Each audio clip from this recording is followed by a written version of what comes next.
Friends, SCRT series, അതായത് നമ്മൾ not എഴുതിക്കൊണ്ടിരിക്കുന്ന പരിപാടിയിലാണ് ഇപ്പം. നമ്മൾ 2 ലെസൺ കഴിഞ്ഞ വീഡിയോയിൽ നോട്ട്സ് ഞാൻ മീൻസ് വീഡിയോ ഇട്ടിട്ടുണ്ടായിരുന്നു. SCRTയുടെ തന്നെ സോഷ്യൽ സയൻസാണ് നമ്മൾ സ്റ്റാർട്ട് ചെയ്തത്. അത് ഇന്ന് നമ്മളിപ്പോൾ ചെയ്യാൻ പോകുന്നത് അടുത്ത ലെസൺ, അതായത് 3rd ലെസണിൻ്റെ നോട്ട്സാണ്. സോ അതിന് മുമ്പായിട്ട് ഒരു ആപ്പ് ഞാൻ പരിചയപ്പെടുത്താമെന്ന് വിചാരിക്കുന്നു. Kerala board text book SCRT എന്ന് പറഞ്ഞിട്ട് ഈ ഒരു ആപ്പിനകത്ത് പോയി കഴിഞ്ഞാൽ ഞാൻ ഓൾറെഡി ഇൻസ്റ്റാൾ ചെയ്ത് വെച്ചിട്ട് കണ്ടോ, നമുക്കിവിടെ ലോട്ട്സ് ഓഫ് ടെക്സ്റ്റ് ബുക്കുകൾ കിട്ടുന്നുണ്ട്. അതായത് Malayalam, English, Kannada, Tamil, important questions ഉണ്ട്. മലയാളം മീഡിയത്തിൻ്റെ പ്രീവിയസ് ക്വസ്റ്റ്യൻ പേപ്പർ കിട്ടും. ഇംഗ്ലീഷ് NCERT ബുക്സ് ഉണ്ട്, ഹിന്ദി NCERT ബുക്സ് ഉണ്ട്, അതുപോലെ സിലബസും ഉണ്ട്. അപ്പോൾ നമുക്ക് ആവശ്യമുള്ള സംഭവം, നമുക്കിപ്പോൾ നമ്മൾ മലയാളം മീഡിയം ആണല്ലോ, എല്ലാ ക്ലാസ്സുകളിലും 1, 2, 3 തൊട്ട് +2 വരെയുള്ള ക്ലാസ്സുകളിലെ എല്ലാ ടെക്സ്റ്റ് ബുക്കുകളും നിങ്ങൾക്ക് ഇതിൽ കിട്ടും. ഇപ്പം നമ്മൾ ഞാനിപ്പോൾ നിങ്ങൾക്ക് തന്നുകൊണ്ടിരിക്കുന്നത് നോട്ട്സ് മാത്രമാണ്. അപ്പം കയ്യിൽ ടെക്സ്റ്റ് ബുക്ക് വെച്ച് കമ്പയർ ചെയ്തിട്ട് മാത്രം ഞാനിപ്പോൾ തന്നുകൊണ്ടിരിക്കുന്ന നോട്ട് നിങ്ങൾ എഴുതുക. അപ്പോൾ നിങ്ങൾക്ക് വേഗം തന്നെ പഠിയും.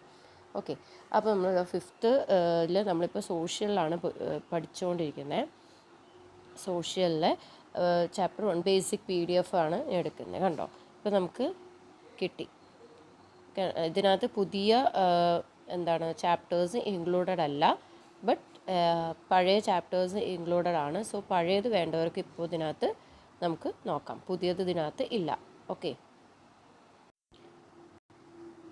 അപ്പോൾ നമ്മൾ ഇന്നത്തെ ചാപ്റ്റർ തൊഴിൽ വൈവിധ്യങ്ങൾ എന്ന് പറയുന്ന ചാപ്റ്ററിലാണ് നമ്മൾ നോക്കുന്നത്.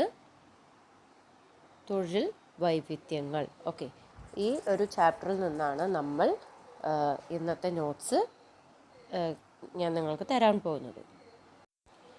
ആദ്യം തന്നെ ഞാൻ നിങ്ങൾക്ക് ഇതാണ്ടോ, ഈ പഠിപ്പു തീർന്നാൽ പള്ളിക്കൂടം വിട്ടുകഴിഞ്ഞെന്നാൽ പറയുക പിന്നീടെന്തൊരു പണിക്ക് പോകും നീ. അപ്പോൾ ഇതൊരു ചെറിയൊരു കവിതയാണ്, NV കൃഷ്ണവാര്യർ. ചിലപ്പോൾ ഇത് ചോദിക്കാം, അല്ലേ, പഠിപ്പ് തീർന്നാൽ എന്ന കവിത എഴുതിയത് ആര് എന്ന് ചോദ്യം വന്നു കഴിഞ്ഞാൽ NV കൃഷ്ണവാര്യർ എന്ന് നിങ്ങൾക്ക് എഴുതാം. മേ ബി ഇത് ചോദിക്കാം. അപ്പോൾ നിങ്ങളത് നോട്ട് ചെയ്ത് വെക്കുക. ഞാൻ തയ്യാറാക്കിയിട്ടുള്ള നോട്ടിൽ ഇത് ഇല്ല, അതുകൊണ്ടാണ് ഞാനിതിപ്പോൾ ടെക്സ്റ്റ് ബുക്കിൽ നിന്നും എടുത്ത് കാണിച്ചു തന്നത്. പഠിപ്പ് തീർന്നാൽ പള്ളിക്കൂടം വിട്ടുകഴിഞ്ഞെന്നാൽ പറയുക പിന്നീടെന്തൊരു പണിക്ക് പോകും നീ. അപ്പോൾ ഉത്തരം എന്താ? കൃഷിക്ക് പോകും ഞാൻ, കൃഷിക്കു നമ്മുടെ പിതാക്കൾ ചെയ്തൊരു തൊഴിലില്ലു പോകും ഞാൻ. അങ്ങനെ ഉള്ള ഒരു കവിത. ആരാണ്? NV കൃഷ്ണവാര്യർ. ഇത് നിങ്ങൾ നോട്ട് ചെയ്ത് വെക്കുക. ആരാണ്? NV കൃഷ്ണവാര്യർ. ഓക്കെ, അപ്പം പഠിപ്പ് തീർന്നാൽ എന്ന് പറഞ്ഞിട്ടുള്ള കവിത ആരാണ് എഴുതിയത് എന്ന് ചോദിച്ചാൽ തൊഴിലുമായി ബന്ധപ്പെട്ടിട്ടാണ്. ആരാണ്? NV കൃഷ്ണവാര്യർ. അപ്പോൾ ഇത് ഇത്രയേ ഉള്ളൂ. ഇനി നമുക്ക് നോട്ടിലേക്ക് പോവാം. ഓക്കെ, അപ്പോൾ നമ്മൾ നോട്ടിലേക്ക് പോവാണ്. തൊഴിൽ വൈവിധ്യങ്ങൾ ആണ് ലെസൻ്റെ പേരെന്താണ്? തൊഴിൽ വൈവിധ്യങ്ങൾ. അപ്പോൾ നമുക്കറിയാം, പേരിൽ തന്നെയുണ്ട്, തൊഴിലുമായി ബന്ധപ്പെട്ടിട്ടുള്ള ചാപ്റ്ററാണ് അല്ലേ. വരുമാനം എന്നാൽ എന്ത്? നമുക്കെല്ലാവർക്കും അറിയാവുന്നതാണ്. വിവിധ സാമ്പത്തിക പ്രവർത്തനങ്ങളിൽ ഏർപ്പെട്ടതിൻ്റെ ഭാഗമായി ഒരു വ്യക്തിക്ക് നിശ്ചിത കാലയളവിൽ ലഭിക്കുന്ന പണമാണ് വരുമാനം എന്ന് പറയുന്നത്, അല്ലേ. നമ്മളിപ്പോൾ ജോലി ചെയ്ത് നമുക്ക് കിട്ടുന്ന സാലറി, അല്ലെങ്കിൽ നമുക്ക് കിട്ടുന്ന പൈസ, അല്ലേ, അത് കൃത്യമായിട്ടാണ് നമുക്ക് കിട്ടുന്നത്. നമുക്ക് എല്ലാവർക്കും മാസം തുടക്കത്തിലാണ് കിട്ടുന്നത്, ചിലർക്ക് മാസത്തിൻ്റെ അവസാനമാണ് കിട്ടുന്നത്. അപ്പോൾ നമുക്കൊരു നിശ്ചിത കാലയളവ് തന്നിട്ടുണ്ടാവും. ആ കാലയളവിൽ ലഭിക്കുന്ന പണമാണ് എന്തെന്ന് പറയുന്നത്? വരുമാനം എന്ന് പറയുന്നത്. നോക്കിക്കേ, വിദ്യാഭ്യാസ കാലഘട്ടത്തിനു ശേഷം നാം തിരഞ്ഞെടുത്ത വിവിധ തൊഴിലുകളെക്കുറിച്ച് കവി ഇവിടെ സൂചിപ്പിക്കുന്നുണ്ട്, അല്ലേ. ഞാനിപ്പോൾ പഠിപ്പ് തീർന്നാൽ പള്ളിക്കൂടം വിട്ടുകഴിഞ്ഞാൽ എന്ന് പറഞ്ഞ N കൃഷ്ണവാര്യരുടെ കവിതയിൽ സൂചിപ്പിച്ചത് എന്താണ്? തൊഴിലാണ്. വിദ്യാഭ്യാസം കഴിഞ്ഞാൽ നിങ്ങൾ എന്ത് ചെയ്യും എന്നുള്ള ഒരു ചോദ്യവും ഉത്തരവും പോലെയാണ് അവരുടെ കവിതയിൽ കൊടുത്തിട്ടുള്ളത് കേട്ടോ. അപ്പോൾ എന്തെല്ലാം തൊഴിലുകളെക്കുറിച്ചാണ് ഈ വരികളിൽ പറയുന്നത്? കൃഷിനെ കുറിച്ച് പറയുന്നുണ്ട്, കച്ചവടം, അധ്യാപനം, സൈനിക സേവനം, അത് ആ കവിതയിലുണ്ട് കേട്ടോ. അടുത്തത് തൊഴിൽ എന്നാൽ എന്ത്? ഇതൊക്കെ സിമ്പിളാണ്, ജസ്റ്റ് ഒന്ന് നമുക്ക് റീഡ് ചെയ്ത് പോവാവുന്നതേ ഉള്ളൂ. അപ്പോൾ കഷ്ടപ്പെട്ട് നമുക്ക് ആ ബുക്ക് എടുത്ത് വായിക്കേണ്ട ആവശ്യമില്ല. നമുക്ക് ഈ ഒരു ക്വസ്റ്റ്യൻ ആൻസേഴ്സ് വായിച്ചാൽ തന്നെ റീഡിങ്ങും നടക്കും. ആവശ്യമുള്ളത് നോട്ടാക്കി എഴുതി കഴിഞ്ഞാൽ നമുക്ക് നോട്ട്സും PSCക്കുള്ള നോട്ട്സും കിട്ടും. നമ്മുടെ പുതിയ SCRT ടെക്സ്റ്റ് ബുക്കുകൾ തീരുകയും ചെയ്യും. ഓക്കെ, തൊഴിൽ എന്നാൽ എന്ത്? വരുമാനത്തിനായി ഒരു വ്യക്തി കായികമായോ ഭൗതികമായോ ചെയ്യുന്ന പ്രവർത്തനമാണ് തൊഴിൽ. തൊഴിലിന് പ്രതിഫലം കൂലിയായോ ശമ്പളമായോ ലഭിക്കുന്നു. വ്യക്തികളുടെ പ്രധാന വരുമാന മാർഗമാണ് തൊഴിൽ. അല്ലേ, തൊഴിലാണ് ഇപ്പം എല്ലാം. വരുമാനത്തിനായി ഒരു വ്യക്തി കായികമായോ ഭൗതികമായോ, അല്ലേ, നമുക്ക് കുറച്ച് പൈസ അല്ലെങ്കിൽ നമുക്ക് മാസത്തിൽ ഇത്ര തുക കിട്ടണം എന്നുണ്ടെങ്കിൽ നമ്മൾ എന്ത് ചെയ്യണം? കായികമായിട്ട് അല്ലെങ്കിൽ ഓടിച്ചാടി നടക്കുന്ന ജോലിയാകും, അല്ലെങ്കിൽ ഇരുന്നു കൊണ്ട് ചെയ്യുന്ന ജോലിയാകും, എന്ത് ജോലിയാണെങ്കിലും അത് വരുമാനത്തിന് വേണ്ടിയിട്ടാണ് നമ്മൾ ചെയ്യുന്നത്. അപ്പോൾ വരുമാന സ്രോതസ്സുകൾ എന്നാൽ എന്ത്? നോക്കിക്കേ, വരുമാനം ലഭിക്കുന്ന അധ്വാനമോ വസ്തുവകകളോ ആണ് വരുമാന സ്രോതസ്സുകൾ.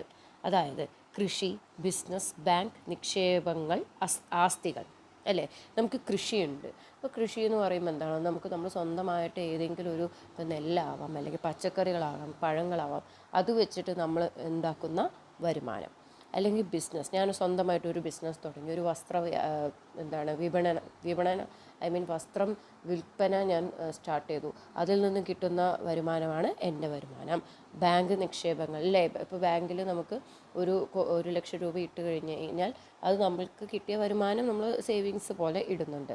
ആസ്തികൾ, നമ്മുടെ പണ്ടുകാലത്ത് അപ്പൂപ്പന്മാർ അല്ലെങ്കിൽ അച്ഛന്മാരൊക്കെ നമുക്ക് വേണ്ടി എടുത്തു വെച്ചിട്ടുള്ള ആസ്തികൾ, സ്ഥലം, പണ്ടം, പറമ്പ് ഒക്കെ ഉള്ളത്. ഓക്കെ, ഇനി ഈ ഫ്ലോ ചാർട്ടാണ്. ഇത് ഇമ്പോർട്ടൻ്റ് ആണ്. ഇത് പക്ക ഇമ്പോർട്ടൻ്റ് ആയിട്ടുള്ളൊരു സംഭവമാണ്. It's important.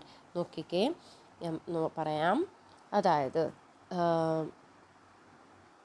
നോക്കിക്കേ, തൊഴിൽ കണ്ടോ, വരുമാന സ്രോതസ്സുകൾ. ഫസ്റ്റ് വൺ, നമുക്ക് എങ്ങനെയാണ് വരുമാനം കിട്ടുന്നത്? ഒന്ന്, നമ്മൾ തൊഴിൽ ചെയ്ത് കിട്ടും, അല്ലേ.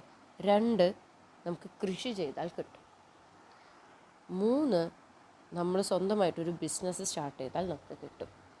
4, ആസ്തികൾ കിട്ടും. 5, ബാങ്ക് നിക്ഷേപം വഴി നമുക്ക് കിട്ടും. എങ്ങനെയൊക്കെയാണ് വരുമാനം കിട്ടുന്നത്? വരുമാന സ്രോതസ്സുകൾ ഒന്നും കൂടി മനസ്സിലൊന്ന് പറഞ്ഞു നോക്കിക്കേ. തൊഴിൽ, കൃഷി, ബിസിനസ്, ബാങ്ക് നിക്ഷേപങ്ങൾ, അതുപോലെ ആസ്തികൾ. ഈ 5 സ്രോതസ്സുകൾ വഴി നമുക്ക് വരുമാനം കിട്ടും. വരുമാനം കിട്ടാനുള്ള സോഴ്സസ് ആണ് ഈ പറയുന്നത്. മനസ്സിലായില്ലേ?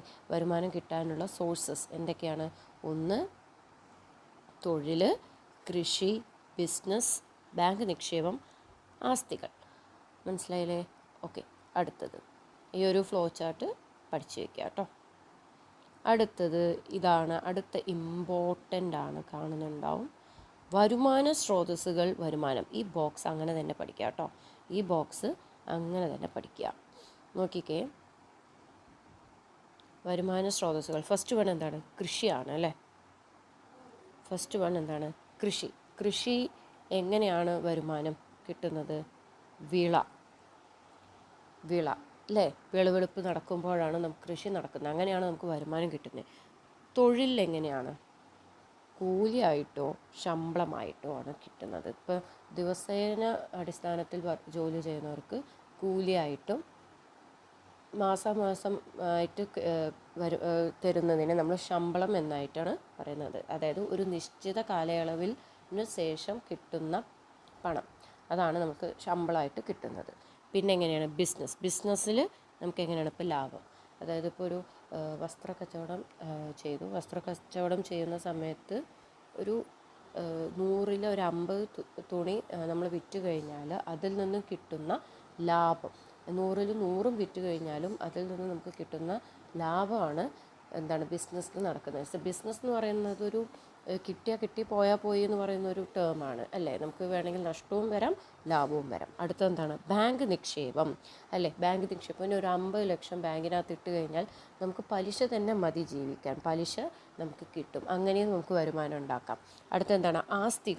ആസ്തികൾ എന്ന് പറയുമ്പോൾ, ഇപ്പം എനിക്കൊരു വീടുണ്ട്. അതല്ലാണ്ടൊരു സ്ഥലമുണ്ട്, ആ സ്ഥലം ഞാൻ ലീസ്റ്റിന് കൊടുത്തു, ഒരു ഗുഡോൺ പണിയാനായിട്ട് കൊടുത്തു. അപ്പോൾ നമുക്ക് മാസം മാസം ലീസ്റ്റിന് കൊടുക്കുമ്പോൾ നമുക്കൊരു ഇത് കിട്ടും. അല്ലെങ്കിൽ ഞാനൊരു വീട് പണിതു, ഒരു ക്വാർട്ടേഴ്സ് പോലെ ഒരു വീട് പണിതു, അതിന് ഞാൻ വാടക കൊടുത്തു കഴിഞ്ഞാൽ ആ വാടക എനിക്ക് കിട്ടും. അങ്ങനെ എനിക്ക് വരുമാനം ഉണ്ടാക്കാൻ പറ്റും. പണ്ട് കാലത്ത് അതിനെ പാട്ടം എന്നും പറയും. ഓഹരി നിക്ഷേപങ്ങൾ, ഓഹരി ലാഭവിഹിതം അല്ലേ, നമ്മൾ വീട് പാർട്ടീഷനൊക്കെ നടക്കുന്ന സമയത്ത് ലാഭവിഹിതം, ഇപ്പോൾ പാർട്ട്ണർഷിപ്പിൽ നമ്മളൊരു വർക്ക് ചെയ്യുകയാണെന്നുണ്ടെങ്കിൽ ലാഭം എന്ത് ചെയ്യും, ഈക്വലായിട്ട് ഷെയർ ചെയ്യും. അപ്പോൾ ഇത് കംപ്ലീറ്റ് ആയിട്ട് പഠിച്ചു വെക്കുക. ഇത് കംപ്ലീറ്റ് ആയിട്ടും നിങ്ങൾ പഠിച്ചു വെക്കേണ്ട ഒന്നാണ്. ഓക്കെ, എന്താണ് വരുമാന ഈ ഒരു ബോക്സ് ഇതേപോലെ തന്നെ നിങ്ങൾ പഠിച്ചു വയ്ക്കുക. കൃഷി എങ്ങനെയാണ്, വിള വഴിയാണ് വരുമാനം വരുന്നത്. തൊഴിൽ കൂലിയായിട്ടാവാം അല്ലെങ്കിൽ ശമ്പളമായിട്ടാവാം. ബിസിനസ്സിൽ എങ്ങനെയാണ്, ലാഭം, അതിൽ തന്നെ നഷ്ടവും കിട്ടും. പക്ഷെ നമ്മളിവിടെ വരുമാനമാണ് നോക്കുന്നത്. ലാഭം കിട്ടിയാലല്ലേ വരുമാനം ഉണ്ടാവുള്ളൂ. ബാങ്ക് നിക്ഷേപം, പലിശ. ആസ്തികൾ വാടകയായിട്ടും കിട്ടാം, പാട്ടുമായിട്ടും കിട്ടാം. ഓഹരി നിക്ഷേപങ്ങൾ ലാഭവിഹിതമായിട്ട് നമുക്ക് കിട്ടും. ഓക്കെ, മനസ്സിലായില്ലേ? അപ്പോൾ ഈ ഒരു കോളം ഇമ്പോർട്ടൻ്റ് ആണ്. ഈ ഒരു ടേബിൾ, അതൊരു മുമ്പായിട്ടുള്ള ഫ്ലോ ചാർട്ട്, അതായത് നമ്മുടെ വരുമാന സ്രോതസ്സുകൾ ഏതൊക്കെയാണ്, അതിനുമായിട്ടുള്ള വരുമാനം, പിന്നെ ആ ഒരു കവിത എഴുതിയത് ആര് എന്നുള്ളതാണ് ഈ ലെസണിൽ ഇപ്പോൾ ഇതുവരെ പറഞ്ഞിട്ടുള്ളതിൽ ഇമ്പോർട്ടൻ്റ് കേട്ടോ. ഇതൊക്കെ ചോദിക്കാവുന്നതാണ്. ഇനി നമ്മൾ കുറച്ച് ടേംസിലേക്ക് പോവുകയാണ്. വ്യക്തിഗത വരുമാനം എന്നാൽ എന്ത്? അതായത് വ്യക്തിഗത ഇൻഡിവിജ്വലായിട്ടുള്ള വരുമാനം എന്നാലാണ് ചോദിച്ചിരിക്കുന്നത്. നോക്കിക്കേ, ഒരു വ്യക്തി വിവിധ വരുമാന സ്രോതസ്സുകളിൽ നിന്ന് ഒരു നിശ്ചിത കാലയളവിൽ ലഭിക്കുന്ന ആകെ വരുമാനമാണ് വ്യക്തിഗത വരുമാനം. എങ്ങനെയാണ്? അതായത് വിവിധ വരുമാന സ്രോതസ്സുകൾ നമ്മൾ പറഞ്ഞു. വിവിധ വരുമാന സ്രോതസ്സുകൾ ഏതുമാവാം. കൃഷിയാവാം, തൊഴിലാവാം, ബിസിനസ്സാവാം, ബാങ്ക് നിക്ഷേപമാകാം, ആസ്തികളാവാം, അതേതുമായിക്കോട്ടെ. അതിൽ നിന്നും ഒരു നിശ്ചിത കാലയളവിൽ ലഭിക്കുന്ന ആകെ വരുമാനമാണ് വ്യക്തിഗത വരുമാനം എന്ന് പറയുന്നത്. അപ്പോൾ നമുക്ക് നേരെ തിരിച്ച് ചോദിക്കാം, അല്ലെങ്കിൽ ഇതൊരു സ്റ്റേറ്റ്മെൻറ്റിലേക്ക് ചോദിക്കാം. ഇപ്പോൾ നോക്കിക്കേ, ഒരു വ്യക്തിക്ക് വിവിധ വരുമാന ഓക്കെ, ഞാൻ അടുത്തത് പറയാം, അപ്പം മനസ്സിലാവും. കുടുംബ വരുമാനം എന്നാൽ എന്ത്? നോക്കിക്കേ, ഒരു കുടുംബത്തിലെ അംഗങ്ങൾ എല്ലാം കൂടി ഒരു നിശ്ചിത കാലയളവിൽ ലഭിക്കുന്ന ആകെ വരുമാനമാണ് കുടുംബ വരുമാനം. അപ്പോൾ ഇത് രണ്ടും കൂടി കാൽക്കുലേറ്റ് ചെയ്യുന്ന സമയത്ത് നിങ്ങൾക്ക് എന്താ പറയുക, കമ്പയർ ചെയ്ത് പഠിക്കുമ്പോൾ സ്റ്റേറ്റ്മെൻറ്റ് ക്വസ്റ്റ്യൻസ് കിട്ടും.